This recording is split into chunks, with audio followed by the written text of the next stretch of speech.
So thank you for listening to the Mental Insights podcast. This is your host, Brennan Catulli, and we are here today for episode number 36 with David DeRemer. David, thank you for being here. I'm so excited to have you on the podcast, and it's going to be great to share the insights that you have and your experiences thus far and what we could do to move forward about creating a comfortable and warm conversation about mental health experiences and how we can move forward to support others such as yourself. Thanks, Brendan. It's an honor to be invited to talk about this stuff, and like we just talked about, we're on the same page as far as how we view these things. So it's an honor to be here and be able to share a little bit. It's such a pleasure to have you here, David, and I think we're going to have lots to talk about within your own experiences, how we can support others, and ways to move forward within a society that, truly needs this conversation to continue on.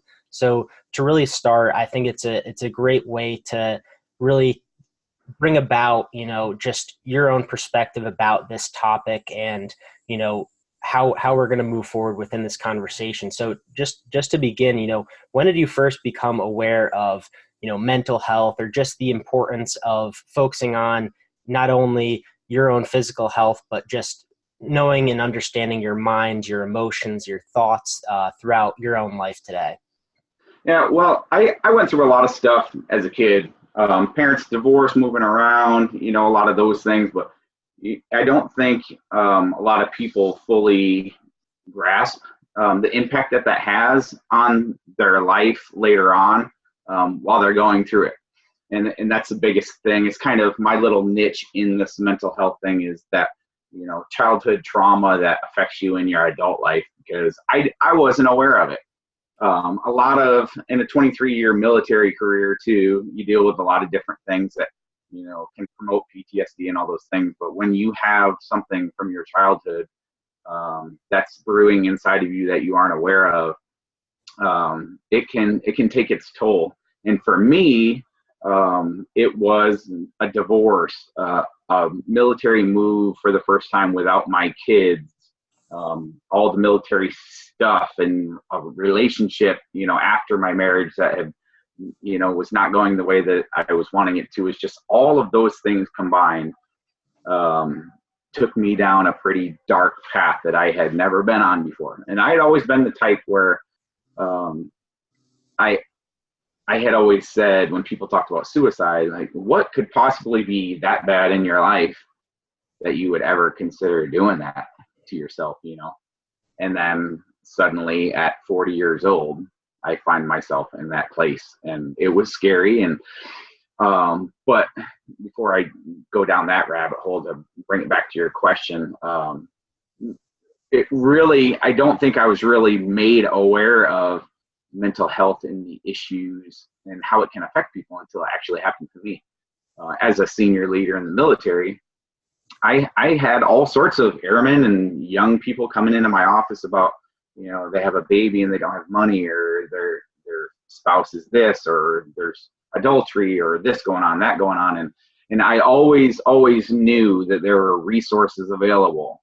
And we're going to probably push this over and over again during this hour about there are other alternatives. But that was my job, to mentor and lead and groom my airmen and let them know that if they start to veer off the path, that there are so many resources available, whether it's me or a first sergeant or a mental health section in the hospital they can go to and have a counselor for free. So I was always aware of the resources, and always, let people know, hey, you don't have to go down that road. You can always talk to someone, and this can be better. So I was always aware of it, but it was always for everyone else. But I think after 20 years of doing that in the military, when it was finally my turn, I think that's what saved me. Thank you for sharing that, David. I really appreciate it. And I think you brought up, many different topics of what people can truly relate to. Obviously, the first being in and of itself, myself, I can relate to the aspect of you not understanding or not becoming aware of the impact that a childhood experience can change your behaviors and your thoughts. And that's something that I've just becoming to realize, and also understanding that these kind of experience happened to me and what they've changed. And that's something that I'm still becoming aware of. And oftentimes that's a lot of what's curating some of the challenges that people face, 20 years down the line as well. You brought about how you were bringing up the resources for other people, but not realizing that, it could be something that you in turn need down the road. And I think that's something that happens to a lot of people, because they don't necessarily think that they'll ever struggle from some type of challenge or issue Right. until it truly opens up their mind and truly faces them head on. And I think that's what's, making this conversation so open and honest for everybody to listen to, because oftentimes people think that mental health issues are something that's ingrained with you from the beginning of your life till the end, where we all have the opportunity to experience some of these challenges that we face in life. And it can happen from one experience that can be when you're 40, it can be when you're 60, it can be at any period of your time. And it really is not a factor of, who you are. It's all about, the situations that you're in, the people that you interact with. And you touched on how important just relationships are, of how you were there to support people throughout any type of challenges that they may face. And why don't you speak more about just the importance of the relationships and, connections that you have with other people, because you are a big support system for others, but maybe even talk about how a support system was so impactful for yourself as you were facing some of these challenges within your life. Well, it's very easy to take on that'll never happen to me sort of attitude, and I've always been a fairly confident person. Ever since I, accepted Jesus Christ into my life, it's changed me completely, because I was very, very arrogant. I grew up in a household where I wasn't treated very well, and didn't have a whole lot of self-esteem growing up. So when I joined the military and got away from that and kind of came into my own, I feel like that was kind of where my struggle began. It didn't feel like a struggle at the time, but looking back, I went from one end of the spectrum to being told I wasn't going to amount to much, and being beaten on and abandoned essentially during my childhood, to ultimately joining the military, finding some freedom, getting attention, being good at sports, all the things that I wasn't allowed to do or wasn't able to blossom at, I guess, growing up, all of a sudden I was able to do.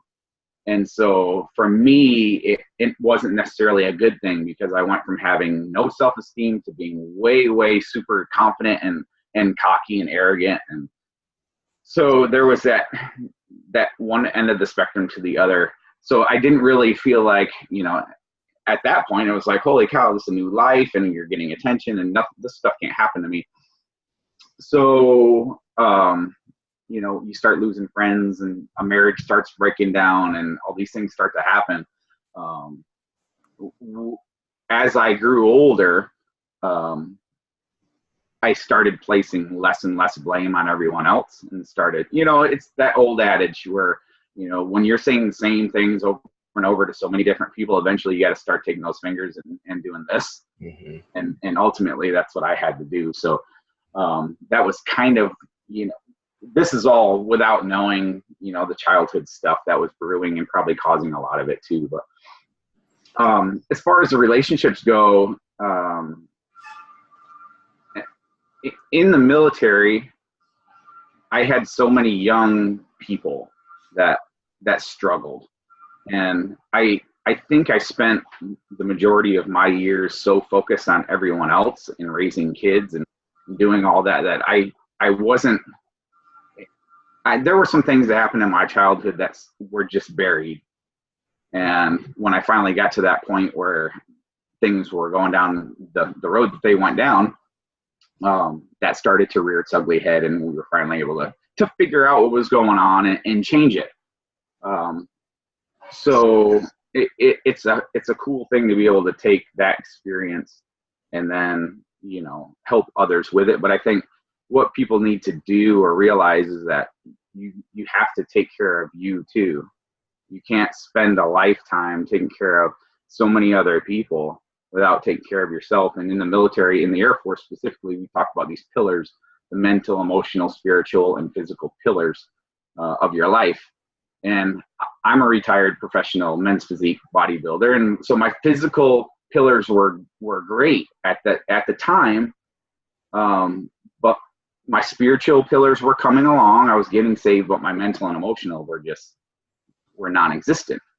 But then, I started to work on the other ones, and then the physical would go away. You have to find that balance, and you have to find it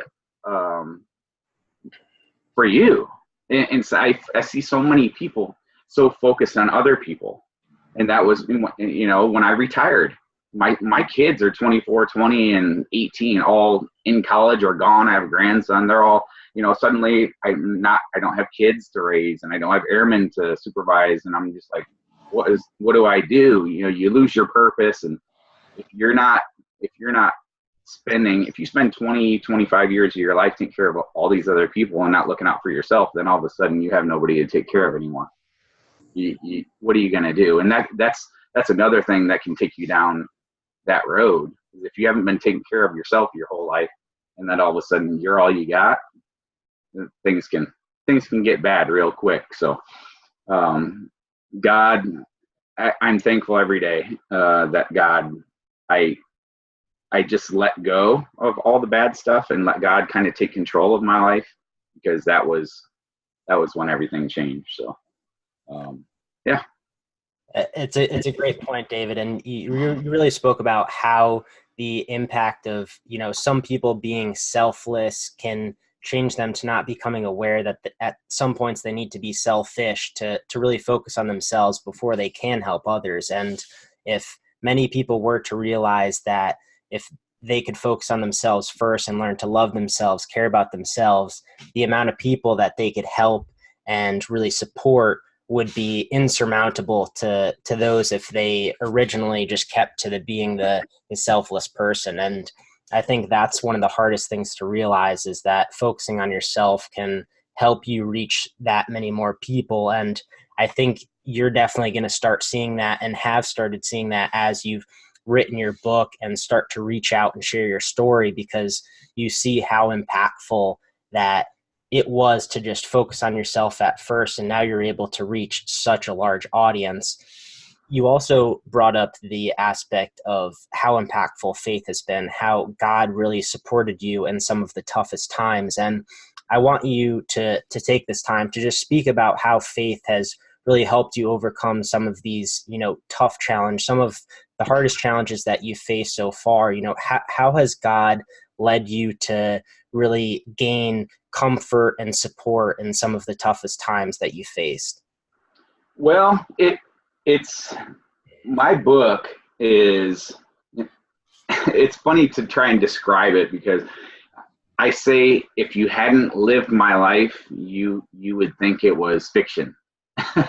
Because there's so many things in it where, if you read it, you're like, no way, like that didn't really happen. God moved so many mountains for me in my life. And right about the time my divorce was final in August 2013. So about January that year, prior to August, I had left the home, and we separated. And I always believed in God. I grew up in the church. My grandmother, when on my mom's side, my grandmother on my mom's side, when I would visit her, I spent a lot of summers there. She would always take me to church. So I had God ingrained in me, but I hadn't read the Bible. I hadn't done all those things. So as an adult, I knew God. I trusted in God. I prayed, but then I was a hypocrite. I was one of those where I was always setting a horrible example for being a Christian for most of my life, because I just had this mentality where I could go sin and then pray for forgiveness that night, and then the next day I could go sin again. You know, it was kind of this warped perception of how it worked in my head. You know, so that's kind of where I was for most of my life, and it's sad because I carried a heavy burden about that for a long time because my brother didn't believe in God, and I felt like, now looking back, I felt like the reason why he didn't is because of the hypocrite I was. You know, I talked about God all the time, yet I did the things that I did, and some of them weren't very good. And my brother and I, even though we weren't together growing up, we ended up being stationed together in the military. We spent more time in the military together than we did growing up. He lived with my mom and I lived with my dad. So it's just interesting. But as I grew into it, fast forward to the divorce and all that stuff happening, I knew that I needed a change. I knew that something had to change because I wasn't feeling good. It was the first time in my life. And, you know, in 2013, my kids were 18, 15, and 12, something like that. So they were old enough to know what was going on, but, you know, they were still around and all that. But I had never been without them. I was always there, you know, pools in the summertime and homework at night during the school year, and softball games and Girl Scouts and cheerleading. You know, I was always there, and then all of a sudden, you know, they're not there because I was never the type that would, you know, my ex-wife is an amazing mother. She always has been, and I was never, you know, the type. Even though they were my kids were my life, I was never gonna, you know, ever take my kids, fight my ex-wife for my kids, you know, to take them away from her. And then what I'd been through with my brother and I being separated, you know, I just didn't want that for them. You know, I didn't want to be the guy that talked bad about his ex-wife or tried to, you know, take kids away or do those things. So, but it was such a struggle for me because those kids were my life, and then all of a sudden they weren't there. So anyway, I had just had such a hard time between January when I left and when the divorce happened, those first few months, that I remember one night I was laying in bed and I was just emotional, and I'll never forget, I was looking up at the ceiling fan in the bedroom that I was in. I was staying with a friend and just said, God, I give up. I give it to you. I'm done trying to fight this. I was trying to get back with my ex-wife. You know, it's just, we were back and forth, and it was just a whole bunch of things, emotions. And I just finally said, I'm done. And this is for you to take care of. And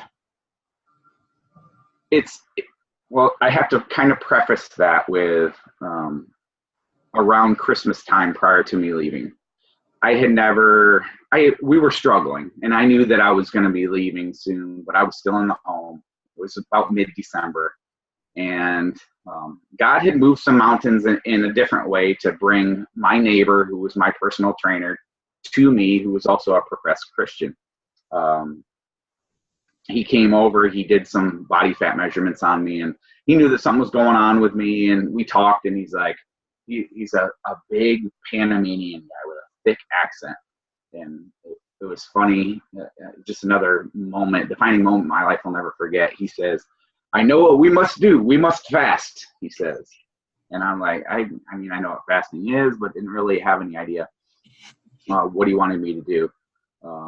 But we talked about it, and then I did some research, and again, another God thing, telling me when to fast and for how long. I ended up fasting for a week, a spiritual fast. And that was kind of where it all started, with him and explaining that. So I did the fast, and I put my trust in God to get me through a week of not eating, which was absolutely horrible. I mean, but you know, when you put your faith and trust in God, and that was when I started to really do it for the right reasons, and got in the Bible and started reading and did all of that and wanted to be a Christian the right way. That's when life changed. And I did that, and it was on the 18th of December. And I just had no idea how long, you know, I was supposed to do it for. And then I just I was walking through the mall doing Christmas shopping. I was getting ready to go to Starbucks like I always do, but then I realized I just started a fast, so I couldn't do that. But then I just had this overwhelming feeling like I need to fast for a week. And I remember it so clearly because I'm like, man, I cannot go a week without eating. But I just felt like God was saying a week. And everything that I had read said that, God will let you know, if you're supposed to fast for him and if he does that for how long. And so I was like, okay, I guess I'm fasting for a week. And it was funny because you think about it, December 18th is when I started. And 7 days from then was December 25th. So it was those, and I got goosebumps just saying that. Because those are the types of things that my book is about that, God had done in my life. I always wanted to be stationed in Arizona for sun and palm trees. My whole career can never get there because I was married and I had to find a job for both of us and they never could. I didn't have the rank. I didn't have the right requirements. I get a divorce. I have a deployment I'm supposed to go on. So I can't, this job pops up in Arizona that I've always wanted. Got a deployment. I can't go on it. Can't go to Arizona because I have this deployment, but then the deployment gets canceled. So I get sent to Arizona, but then I get sent to Arizona thinking sun and palm trees. And I end up meeting, who is now, he's a pastor now.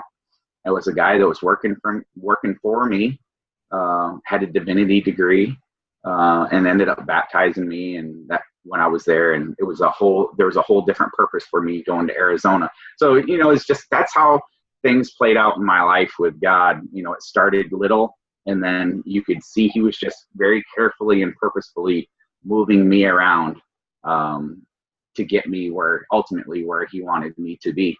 And I feel like as I wrote my book and I look back on my life and I think about, how difficult things were, but, I was the type of kid where I dreaded Fridays and weekends and summer vacations and spring break and winter break because school was my safe place. And there were certain teachers in my life that were, I think they knew a lot more about what was going on in my life at home than they let on to me. But now that I look back and when I wrote it all out, it was like, holy cow, God placed those angels around me in my life then too, So it wasn't always that way. God was always right there. And, as well as I do, God just wants a relationship with us. And as I think about it and I talk to people about it, God he was always just standing right there. He was never going to let me get too far away, but he was always right there, just waiting for me to come to him. And, it took 25 to 30 more years than I would have liked. But if I didn't know that it was this plan for it to happen when it did, then I'd be mad, but I can't complain now. And so, here we are having dealt with all these things and, not only being in a good place, going from a dark place to a good place, but now going a step further, like with what you do, and go from a good place to now let's go get some other people in a good place. And that's a pretty cool thing. Thank you for that, David. I truly appreciate you sharing all of that. And it's really remarkable to hear about, your trust in God and your ability to feel comfortable that he's going to bring you into the right places. And, just like you were saying, when you laid back and said, all right, I'm giving you the opportunity, I'm giving you the power to really change my own perception. You gave all of your strength and support for God to lead you in the right direction. And I think, the steps that you took in, allowing your ex-wife to take control of your children, like many of these challenges that you face, you had to have a substantial amount of courage and strength in order to believe that things were going to turn out the right way. So, I have to ask, through all of these different challenges, what truly gave you the courage and the strength to want to continue on when you kept facing these large mountains, these big, tough battles, that you were still able to say, I'm going to get through this, I'm going to move forward? It was my kids. And I think even if you don't have kids, everyone has that one thing or those things that are that important to them in their life, whether it's, their mom, their dad, their dog, whatever it is. that if you can keep that in the forefront of your mind, that those things are important, that it can keep you from going too far down that path. I'll share a little bit of how things kind of turn around for me. I had gone through all this stuff, and then my kids had come to visit me, and then they had left, and then the relationship that I was in for a few years after my marriage had gone bad, and then I was, so my kids were in Arizona for Thanksgiving, and they're gone, and there's so much life in the house, and people were saying how much different I looked, and then they were gone. So it was a difficult. I was lonely. I was dealing with all these things, and then I had a sinus surgery, which resulted in a very severe infection, which made me just feel awful, like the worst possible flu that you could have for 8 weeks. In addition to all the, life didn't stop, the emotional stuff didn't go away. So one night I'd had a panic attack. I'd ripped every bit of gauze and anything I could out of my nose that they'd stuffed up in there, because everything was bad. And I got up and I went into the bathroom, and I had my narcotics there. And it went from getting up to try to relieve the pain the way you're supposed to thoughts of relieving the pain for good. I just had a moment where I had a bottle in my hand, and I'm looking in a mirror, just like what you see on TV, only it's real life. I mean, they base these movies on things that really happen, and just looking in a mirror, like, I can't do this anymore, and as quickly as I had that thought, I thought of Logan, Jordan, and Allison, my girls. And I thank God every day, and I pray for this for other people that go through these moments, that they can keep those things that are that important to them, kids or whatever, in the forefront of their mind, because that saved me. They saved me. If I hadn't been conscious enough to think, wow, you want to relieve yourself of pain, but think of how selfish you're going to be if you do this, and the pain your kids got to live with the rest of their life with their dad being gone. That's what stopped me from doing it. That's what made me get up the next day and put my uniform on and go into the hospital, into the mental health section, and say, hey, I need some help. That was what did it. And like I said, whether you have kids or not, and you're struggling, you just have to always keep in mind the things that are important to you, and think about, what happens, if things are so bad for you, and you feel like you have no alternative but suicide. Just think about the number of people who are going to be hurting too. And it's not something that you have to do. There's so many resources available, so many people you can talk to, so many, and it's easy to isolate yourself, because, when you suffer from, like, my form of PTSD is abandoholism, or a PTSD of abandonment, where, there's fight or flight, there's sabotaging relationships, there's all of, like, it's funny because when I talk to people about this, when I say it doesn't make sense, but everybody's like, man, it makes perfect sense. I don't like being alone, but I feel good alone in my bubble. And that's a hard, you wrestle with that, because I don't necessarily like to be alone. I don't necessarily like to be single, but I feel comfortable in my bubble. I feel comfortable coming home after work and just hopping up in my bed and watching Netflix, and just, and people, hey, come do this. Hey, let's go out. Hey, come do this with us. I'm like, no. Now find these excuses, which I know still, it's one of the things, a counselor would talk about it, that I have to change, but it's just my, there's that fear of abandonment still. There's that again, that fight or flight thing where you feel like, oh, I can go, and go out on this date with this woman, but it's like, oh, she's cool, but I'm finding an excuse for it not to be right for me because eventually she's going to leave. There's still those things that you deal with. But, all in all, you just have to be aware of what's important to you. And if you can do that and realize that there's people out there to help you and resources and all those things available, no matter what you're dealing with. And again, even I'm in such a great place in my life now. But I still, like I was, those little things that I was talking about, I still have my stuff. We all have our stuff. And no matter, even you can't get complacent, I guess is what I'm saying. You can't get complacent and thinking, wow, I'm great. I wrote a book. I can help a whole bunch of people. And then go back to what we were talking about before and forget about me. I can't do that. And other people can't do it. Once you fix you, you got to keep fixing you. And that's another important thing that people need to understand.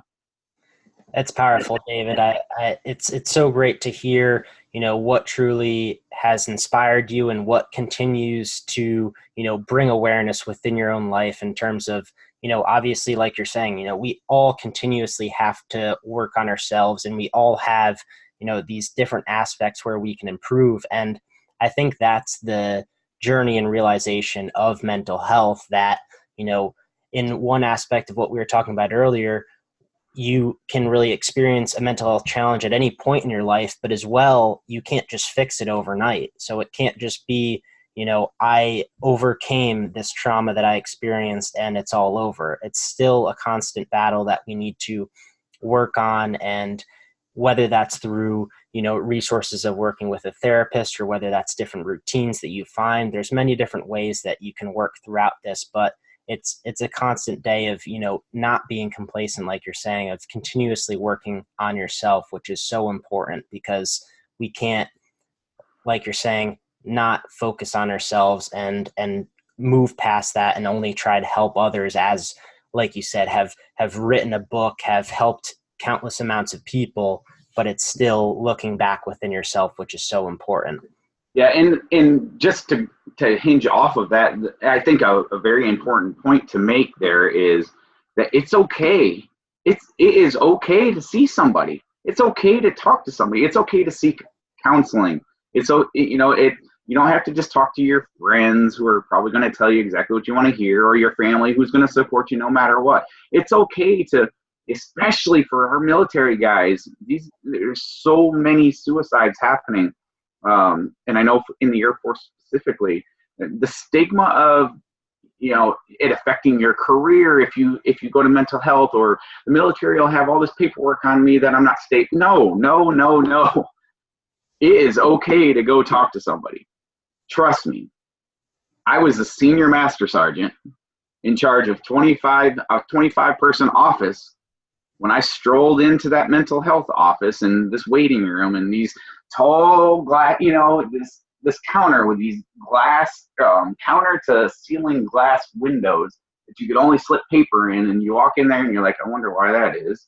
And you look around, you see people with clipboards, and you're like, holy cow, and maybe I was judgmental, instinctually, that I was like, okay, what is going on here? Is this person like a druggie, and this person, beats his wife, and and I hate that those things went through my mind, but these are the stigmas that come with mental health. Like, you're crazy, there's something wrong with you. And even, Facebook has always been social media has been my life. It's what I've done, my whole career. And I'm a social media junkie. So I talk about God and faith and my message and all that on Facebook all the time. And it's sad that, there were things got back to me as I was, talking about things and changes in my life and what I was going through, that people thought, dude is crazy. Or, now he's talking about packing up all of this stuff and traveling, like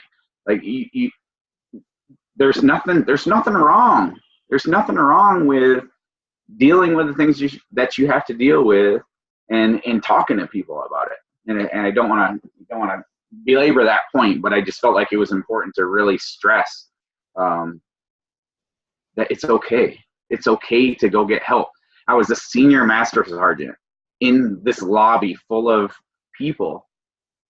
And I'm thinking, holy cow, what, even for me, the person who had told all these young people, it's okay, you can go, it's not going to affect your career, use these resources, use them, do all this. And then when I walk in there, I'm thinking all the same things that they had told me about, so you're not exempt from apprehension. You're not exempt from being nervous. You're not exempt from feeling like people are going to judge you.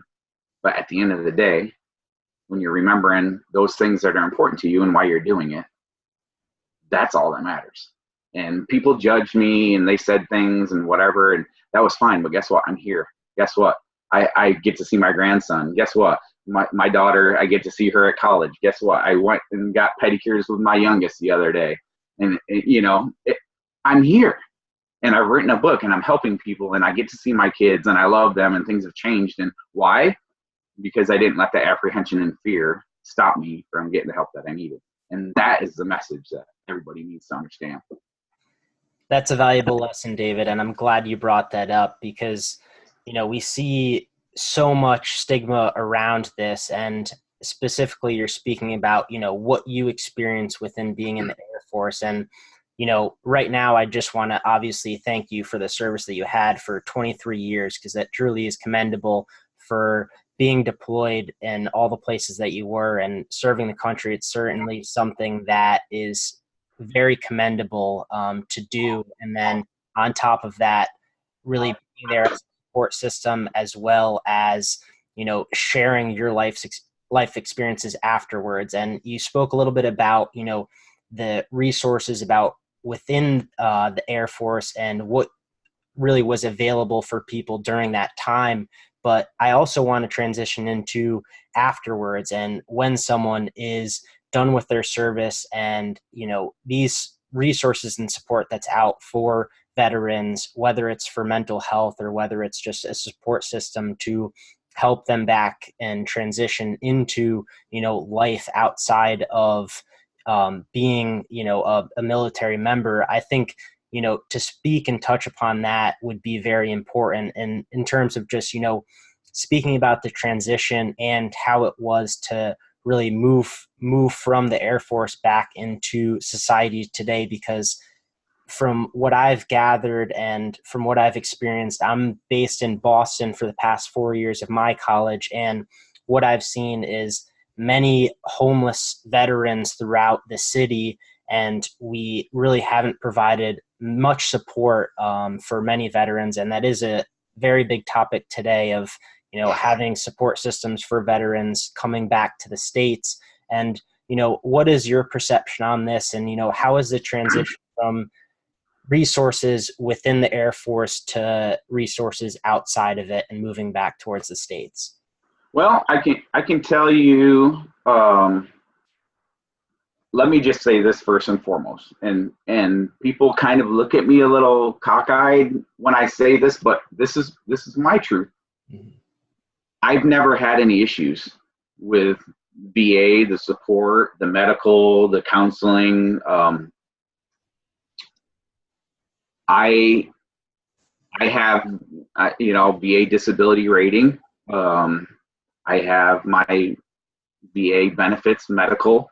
I also, pay for my TRICARE every month to kind of have the same thing I had in the military to ease my transition. So I can't be, I'm trying to figure out how the best way to say this is.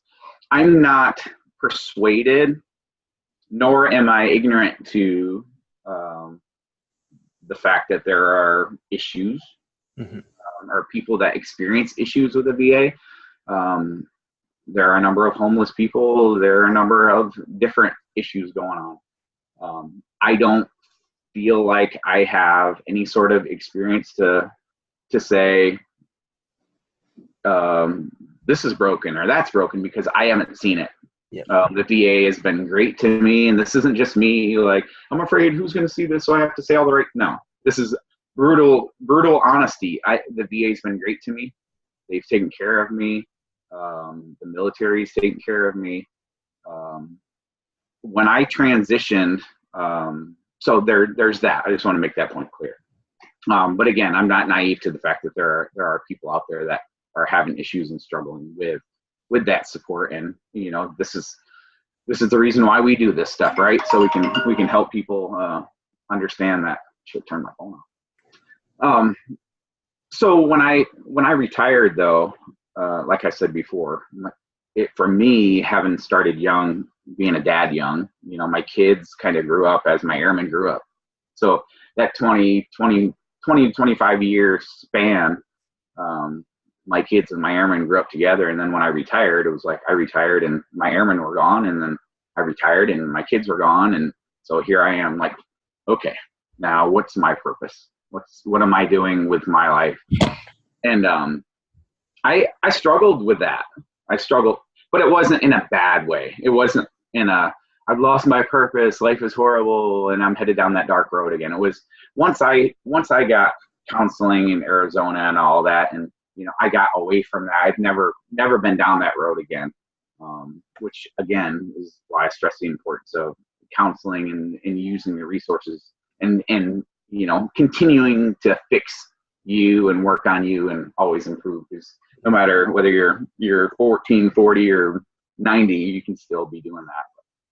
But I just was trying to figure out what my purpose was. So I worked as a marketing manager in a retail store, and that wasn't for me. Then I worked in a marketing agency in downtown St. Louis, and that wasn't for me. And then I got a real estate license, and that wasn't for me. And I got a substitute teacher certification, and that wasn't for me. And I always, I was trying a bunch of different things, network marketing, online, and I had done a whole bunch of stuff just trying to figure out what my purpose was. And I always kind of felt like I was going to be called to the ministry in some sort of way because of what God had done in my life. And then again, Facebook, kind of my outlet, and writing and doing all those things. And people were like, holy cow, have you ever thought about doing this or doing that? And, go around and speak, and stuff like that. But didn't really think about getting into the ministry, and certainly not a pastor.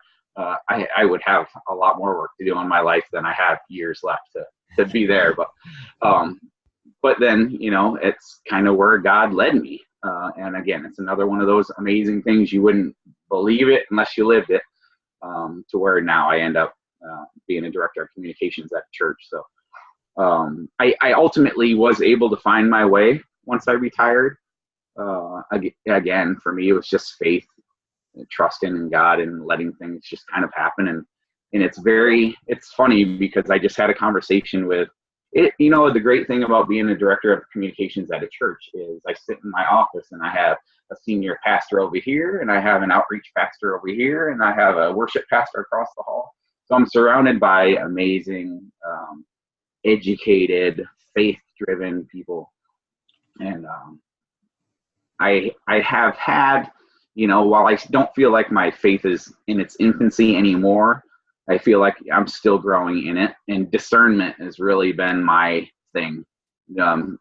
Discernment meaning knowing whether God is wanting me to do something or whether it's me. So God's will versus my will. And sometimes it's very easy for Dave over here to make all these excuses as to why God wants me to go move to Panama, or God wants me to pack up all my stuff and drive across the United States and see things, whatever. So I was having that issue, and I sat down with Andy, our senior pastor, and he, very eloquently explained to me. And going in to the conversation, knowing that he wouldn't necessarily want me to quit my job and move to Panama, I kind of knew where he was going to be, even though, I trust him with my life and know that he was honest. He's like, it's going to be hard for me to just be your pastor right now. Because I told him, I said, I need Andy, my pastor, not Andy, my boss. You know what I mean? But, it was just a great conversation about that discernment and helping me understand, whether it's me or God, because I honestly felt like God was saying, you need to move, you need to go, there's something missing in my life. And I've always felt, and I still do, I'm not going to say it's not there. There's something more happening or going to happen with me. And I don't know whether it's outreach or mission work or something out there doing something else, but Um, so that discernment piece was what I'm trying to figure out. You know, what does God want me to do, and what am I doing? And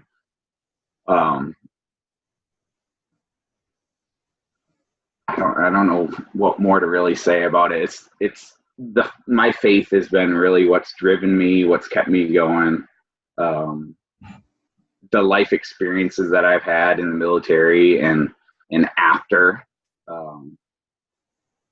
it was a struggle, but I do feel like if you can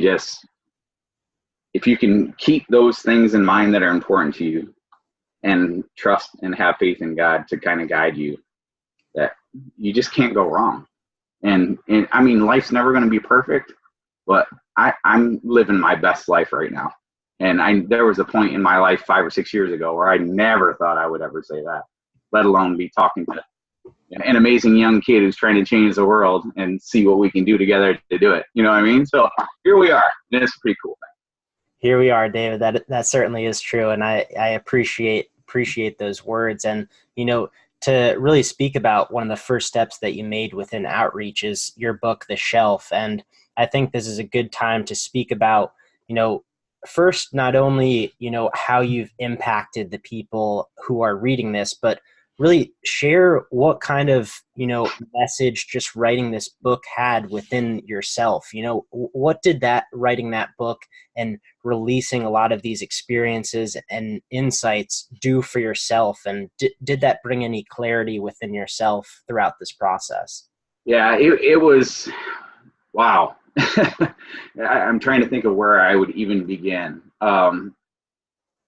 It was something extraordinary, to say the least. I can't remember the name of the show, but I had, when I retired, I rented a house on a lake here in Illinois, and it was a huge house. I had no earthly reason to rent a house that big for just me, but I had a lake and I fished on it and whatever. It was just the cool thing to do after you retire, I guess. But I was sitting on the couch one day in the living room, and it was one of those shows on NBC or ABC where, you know, I think it was John Legend, Chris Daughtry, and all those guys. It was a Christian thing where they closed down the streets in LA or something, and they did this musical, whatever it was. And I was sitting on my couch, and I just felt this overwhelming feeling that I needed to tell my story. And I was in the midst of that relationship, kind of back and forth after my marriage.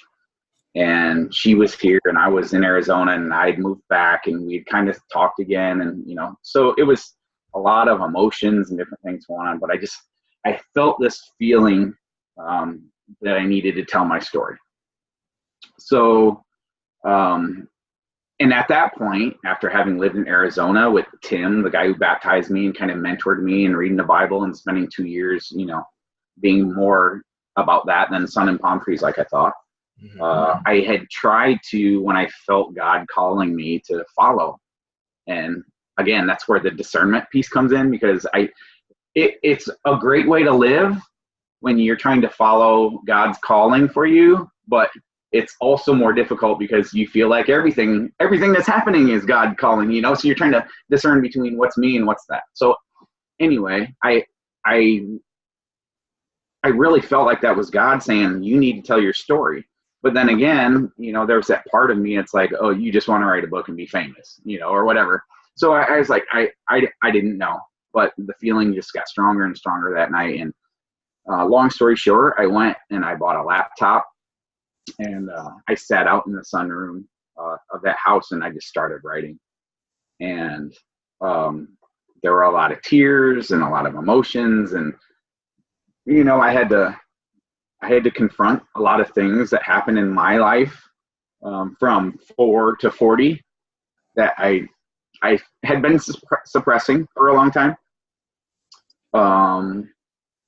So I just started pouring it all down, and within, and they say the average 6x9 book is about 50,000 words. Within probably 12 days, I had written the whole thing. It didn't have an ending. It was just kind of a pouring out of words. It had a structure, but it was by no means complete. And At this point, I needed somebody else to see it. And my sister-in-law, Missy, she's one of the smartest people I know, my brother's wife, who is now here with me together, another God thing. I sent it to her to read, and I had already told her and my brother about what had happened, and I felt God had called me to do this, and so when she read it, and this is over the course of months, weeks, whatever, she said, this isn't what you told me the intent of this book was. Because when I sat on that couch and felt God calling me to do this, it was to help people. You need to share your story to help people. People need to hear this so they can be impacted by your story and do the things that you did to be where you are. What ended up happening was 50,000 words of me dumping on all the people that had done me wrong and pointing fingers, especially the woman who in that particular moment in time had done me wrong in this relationship. So she told me quite plainly, the first 10 chapters, I couldn't put it down. And then the next 10, all you did was just say the same thing over and over again about blaming her for what she had done to you. So there was that realization that, okay, I needed to get all of that out. I needed to say it. I needed to type it. I needed to feel it. And then I needed to let it go. And so the 50,000 word, 20 chapter book got chopped down to 20,000. And that ended up being a 28 chapter, 75,000 word book, which I feel at this particular moment in time, every single word in here is exactly the way God wanted me to put it out there, because it's about me, it's about my life, it's about my triumph, but most important, it's about God's grace and mercy on my life and who I was and how He transformed me and my life to not only be a better man, but to even be sitting here today. Because I feel like going to Arizona, like I said, and I point that out many times because I always thought it was about sun and palm trees, but it was about faith. It was about Tim and being baptized and learning. And that night when I had that bottle of pills in my hand, I feel like that having that moment in that place, having gone through all of those things about God and learning, was the difference. God said, hey, dummy, you got 3 living, breathing reasons back in Illinois to not do this right now. And how about you practice what you preach and go see somebody like what you tell everyone else to do? So it's just an amazing thing to not only write a book, but to be able to take all of those experiences and put it into words to where, people can look at it and learn from it and hopefully realize that. And I'm not saying that I want people to read it and then become Christians. I hope so. I mean, as a Christian, I want that for everyone, and I want to be that light for people to bring them, to a relationship with God, because that's what He wants. But not everybody wants to hear that. So if anything, just know that there are resources and things out there for you, so you can turn your life around. When I was going through my struggle, I never ever thought that we'd be here, that I would have written a book, or that I'd be trying to help other people. And there's probably somebody out there that's listening to this right now who's, have reached the depths of despair, and hopefully listening to my words or listening to your words or words of other people on your podcast, and have felt like, wow, this person is going through the same thing that I'm going through, or they had it much worse than where I'm at, and look at where they are. I can do that too. That was the intent of the book. but I had to, you know, it was an experience for sure. I had to get a whole bunch of things out about my dad, my ex-wife, my ex-girlfriend, you know, and there was a lot of things I needed to understand about me. Like my ex-wife, I feel like I blamed her a lot in our marriage, but there was a lot of things, the PTSD that going on inside of me that I didn't even know about then, that, you know, may have cost me my marriage. So, you know, I actually had a night where I told her I needed to talk to her while I was writing the book, and we met and we talked about a lot of things. And it was a great conversation, things that she needed. I think she got closure on, to think, so she didn't think she was crazy for all the things that she thought I was saying and doing during our marriage that was actually happening, but she, you know, whatever. So there was on so many different levels. The book was good for me, was good for her, was, I think, good for my kids. There's a lot of things in there that, you know, I didn't hold back, and, you know, I'm glad my kids are adults and they see, and we talked about them and they understand. But ultimately, I just want it to be a beacon of light for people to see God, see resources, see something other than I can't do this anymore. So it's in the shelf, the premise of the shelf is, you know, when you, and I know everybody can relate, when you've kind of just been, you know, become someone's option, or you're just kind of placed on the shelf. You used to be the centerpiece of a table, and, you know, people walk into a room and be like, wow, or talk about, and then you just kind of get relegated to that little space in the corner that nobody talks about. And that's kind of the way my life was growing up, where I just kind of, you know, felt like I was just kind of there, you know, and to go from that to where I'm at now, it's a pretty cool thing. So that's kind of where the title came from too. So yeah. That's awesome.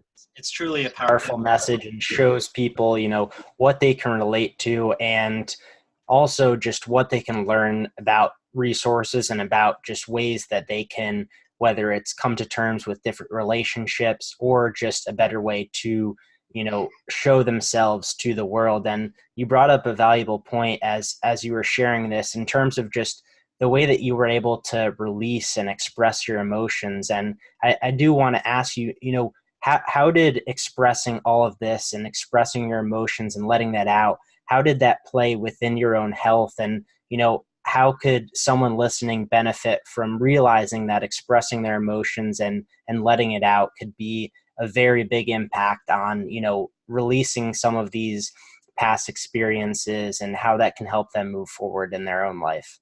Yeah, well, I can tell you right now, when you choose to bury your feelings, you're going to act totally different. And that was the thing for me. Not only being in a relationship that I was in, but just all of these things together, I wasn't able to be me. And I spent many, many years not being able to be myself. And, you know, just being in touch with your feelings makes you a better person, makes you a better parent, makes you a better teacher, makes you a better friend. So, you know, just finding myself and being able to be the man in my heart, I know I've always wanted to be, that, you know, God has known I've wanted to be. It changes everything. So, you know, you may not be able to make yourself available to others sometimes, but it's just so important that you're able to communicate and get those things out there. I can't, as much of a journey as writing my book was, and that first version, I have probably 12 different manuscript versions running around here somewhere, but that first version will always serve as a constant reminder to me that we have a lot of junk.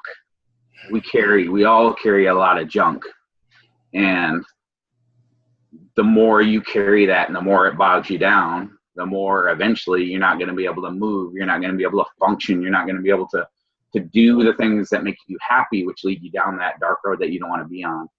But if you can just expel all of that by writing a book, by keeping a journal, by seeing a counselor, by doing a podcast, whatever it is, the more you can, expel that junk, the more you can get rid of those confused feelings that you have, the more you can just kind of hit the reset button. And I think we all kind of have that mentality where we can't change anything, or there's nobody that can help me sometimes when we're bogged down. But just being able to express yourself and talk to people about things, it's such a burden that's lifted when you can do that. And it's kind of like, you got a whole bunch of icons all over your desktop and your computer, and it's just bogged down with junk. You clean off your desktop and you shut down your computer and you restart it.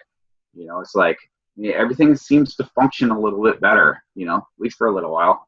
But it's kind of the same thing. It's so easy for us to get bogged down, especially when, and we've talked about this a couple times and I can't say it enough, when you're so focused on other people. And you're so focused on taking care of your kids and taking care of your subordinates or whoever it is, your family, your mom, your dad, if you whatever, this stuff just piles on and piles on and piles on. And eventually, you're in that place where you don't want to be. So it's good to not only be able to express yourself, but do that in knowing that it's helping you take care of you. And that is what we need to make. What people need to make a priority is taking care of them too. It's such a valuable step, whether it's, journaling, whether it's being on a podcast, whether it's working with a therapist. There's many different ways to express your emotions, but it's certainly something that should be on the forefront of your own health as you, experience so many different, aspects of, like you're saying, having all these icons on our desktop. And, it's just about trying to declutter that and really bring in the best version of yourself. To really wrap up this conversation, I think this will be definitely something that you enjoy. It's a question that I ask all my guests at the end of their episode. And, as you've written a book already, I ask my guests to really encapsulate their own life story within a book. And this may be one of the chapters within your book, or it may be something that you haven't necessarily written about or you haven't focused on too much. But I want you to really wrap up this interview with just one chapter of your life story. And it could be a specific lesson or an experience, or it may be one message that you want to give the audience or anybody out there in the world to really bring some, whether it's closure or whether it's just a powerful message to share with them, and, give us a glimpse as to why it's so impactful and, why this is an important message to yourself. Yeah. And that's an easy one for me. The last chapter of my book is called The Glorious Unfolding. And it's a song by Stephen Curtis Chapman, a Christian song. And when I was in Arizona, it was one that I would play on repeat, because it was then that I started to feel like God was finally leading me, and I was letting him in the right direction. So in my life, I grew up with my mom, or my dad. My brother grew up with my mom. And I wasn't treated very good, but I kept my head above water and now know that God had put the right teachers, the right, mentors, the right principals, the right basketball coaches in my life to keep me moving forward. Because I had some times when I was a kid where I had contemplated suicide too. But kept me going, got me to the military. I had a very successful military career. met a beautiful woman, had beautiful kids. Yeah, my struggles probably contributed to the demise of that, but I wouldn't change a thing. She's an amazing woman. Gave me 3 beautiful kids. She's remarried. She's happy. All is good. Ultimately, my brother and I spent half of our military careers together in the military. He married a military woman who got stationed here at Scott Air Force Base 5 minutes away. She's going to retire here. So my brother and his wife and my niece are now here. So we're all together as a family. My brother is a very, very devout Christian now, which is amazing to me because of that burden I said I carried for a while, being the hypocrite. He didn't believe in God, where now he's setting an example for me. In fact, he's raised his daughter. She's in Madison. She's an amazing young Christian girl, goes to Christian school. They found a church, a Methodist church over by where she goes to school. It's where they go to church. Ultimately, they had a job opening there. He heard the pastor talking about it, told me about it one Sunday when we were watching football. I applied for the job. I got hired. So now, I'm in the ministry. My family's together. So it truly is that glorious unfolding on my life to where, things weren't so great. My brother and my best friend, and I were separated. But, God just kept me moving, got me through high school, got me through the military, brought me and my brother back together, ultimately brought us back together for good now. And now we're both, are very faith-driven Christian men, go to the same church, go to the same service. I work in the ministry. I'm trying to do some good. He's an amazing heart in his niche, which is furniture painting, refurbished gentleman. That's his name. Shout out to my brother.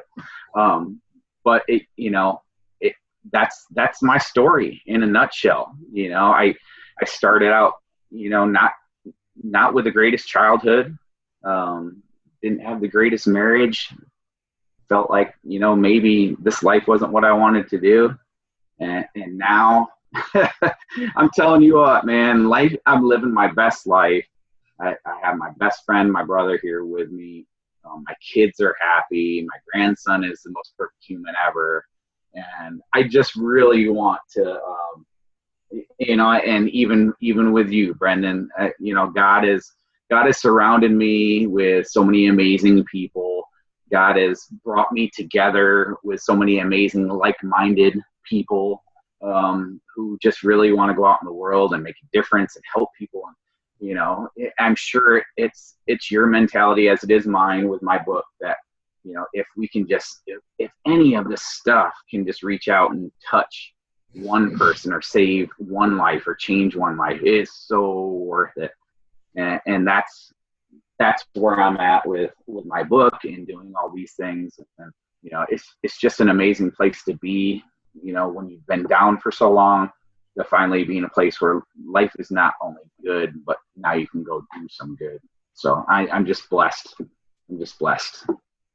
Thank you so much for that, David. I appreciate all of that insight into your own story. And, it truly shows where you've taken yourself and where faith has brought in you, and, just the mountains that you've been able to climb and who you've been able to really show as an example. You're a true example of someone who's been able to overcome any of the odds, and now you're truly showing people that they can do the same and that they can follow the footsteps of stepping over those hard challenges and facing them head on in order to be the best version of themselves. And, it's not always going to be the easiest route. It's always not going to be the quickest route, but you have shown that you can beat any odds and you can truly become, such a gracious and loving person, and you're able to help so many people moving forward. And I think that's what truly, you spoke about. Just helping one person is enough, but the people that you're going to continue to change and impact is more than one, and more than we'll ever be able to truly know. And it's such a pleasure to be able to share, your story and your insights within just health and within just being the best version of yourself, because, you truly have a lot of insight within all of these different topics that we've been speaking about. And you clearly have, some great knowledge of just trying to push through the odds, having faith, and using God and using yourself as an example and a tool to move forward and overcome anything that you may face. So, I just thank you for being here on the Mental Insights podcast, David, because it was such an honor to speak with you and to share your message. And I truly believe that not only this conversation, but your book and the message that you continue to preach within your community and within who you touch throughout the interweb, throughout any type of contact that you have with someone else, is going to be so impactful. I'm going to make sure that we have links towards all of the social media that you have, your book, The Shelf, and much more, so people can stay in touch with the work that you do, can learn more about your story and your experiences that you've been able to share. And I really think people are going to love this conversation. So thank you for being here, David. I really appreciate this time. Thank you. I appreciate it. Hopefully, like you said, it'll have an impact and people take it for what it is. But man, what you're doing is an amazing thing. And not only do I appreciate it, I'm sure that those who listen do too. So thank you for what you do. Thank you so much for those kind words, David. I truly appreciate that.